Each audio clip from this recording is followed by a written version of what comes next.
The night the town clock stopped ticking was the night everyone knew something was deeply wrong. At precisely 11:47 p.m., the familiar, comforting sound just vanished. No chime, no steady ticking, just a heavy, unnatural silence that felt like it was pressing against the windows, trying to get in. Mara lived right across the street from the old clock tower. She'd grown up with its rhythmic pulse as the soundtrack to her life. So when it stopped, the silence was deafening. At that exact moment, her phone vibrated on the nightstand. She picked it up. A single, chilling message from an unknown number glowed on the screen. "Don't look outside." Her heart hammered against her ribs. Why now? Why this warning? And the most terrifying question of all, how did they know where she lived? A shiver ran down her spine, a mix of fear and defiance. Against her better judgment, Mara ignored the message. She crept to her bedroom window, her breath fogging the cold glass.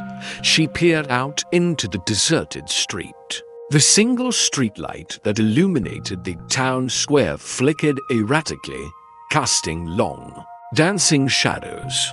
And then she saw it. The massive oak door at the base of the clock tower was wide open. It was never open. Never.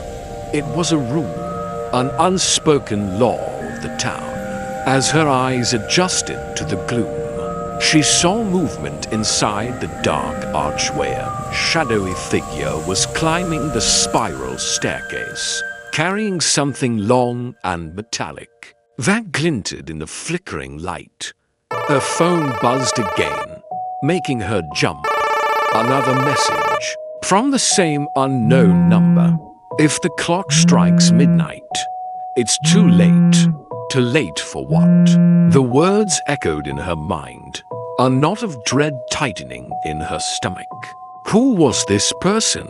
What did they know? Without a second thought, Mara pulled on her jacket and burst out of her front door, not even bothering to close it behind her. Her footsteps sounded impossibly loud in the empty street, each one a drumbeat of panic echoing off the silent buildings.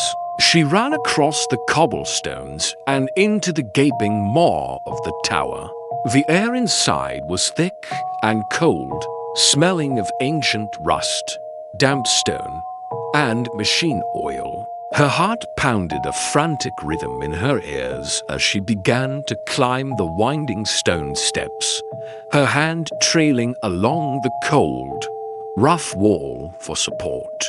The stairs seemed to go on forever, spiraling up into the darkness. Finally, she reached the top, emerging into the clocks in a sanctum, a cavernous room filled with colossal gears and intricate machinery, all frozen in place.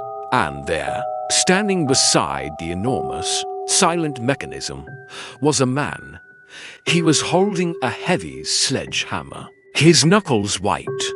"What are you doing?" Mara demanded, her voice shaking but firm. "Why are you trying to break the clock?" The man turned to face her, and she was surprised to see not malice or anger in his eyes, but sheer, undiluted terror. His face was pale, slick with sweat, because the clock doesn't tell time, he said, his voice a hoarse, desperate whisper. "It counts." Mara stared at him, bewildered. "Counts? Counts what?" The man didn't answer right away. Instead, he stepped aside, his body trembling, and pointed a shaky finger toward the far wall, a section of brick hidden behind the main gear assembly. Mara moved closer, her eyes tracing the lines he indicated.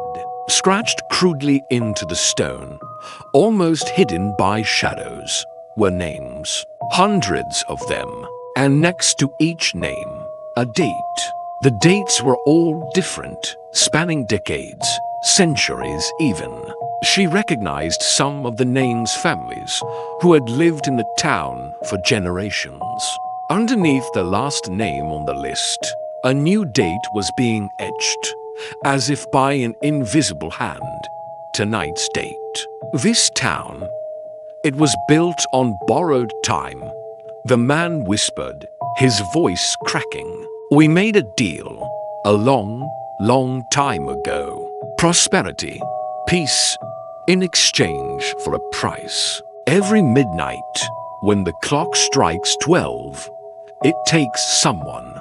It adds a name to the wall. Mara's blood ran cold. She looked from the names on the wall to the giant, motionless clock face. The minute hand, which had been frozen at 11:47, suddenly twitched.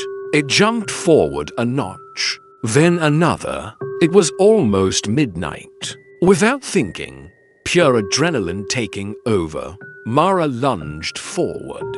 She snatched the heavy hammer from the man's stunned grasp. With a desperate cry, she swung it with all her might, slamming it into the heart of the clock's intricate gears. Sparks erupted in a brilliant, blinding shower.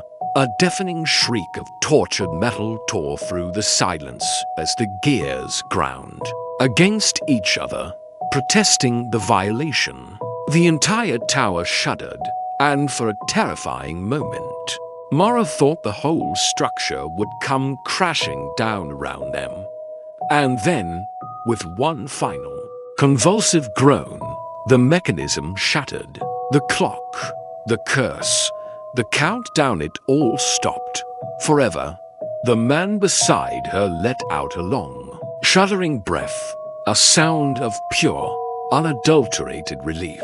The oppressive weight that had hung in the air for centuries seemed to lift, dissolving into the night.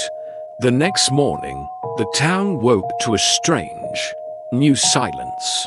It wasn't the heavy, menacing silence of the night before, but a peaceful, quiet calm. The sun rose, casting its warm light over the town square, and for the first time in generations, every single person who had gone to sleep the night before lived to see another day. The clock was broken, and the town was finally free. Thanks for watching. If you enjoyed this story, don't forget to like, subscribe, and hit that notification bell so you don't miss our next video.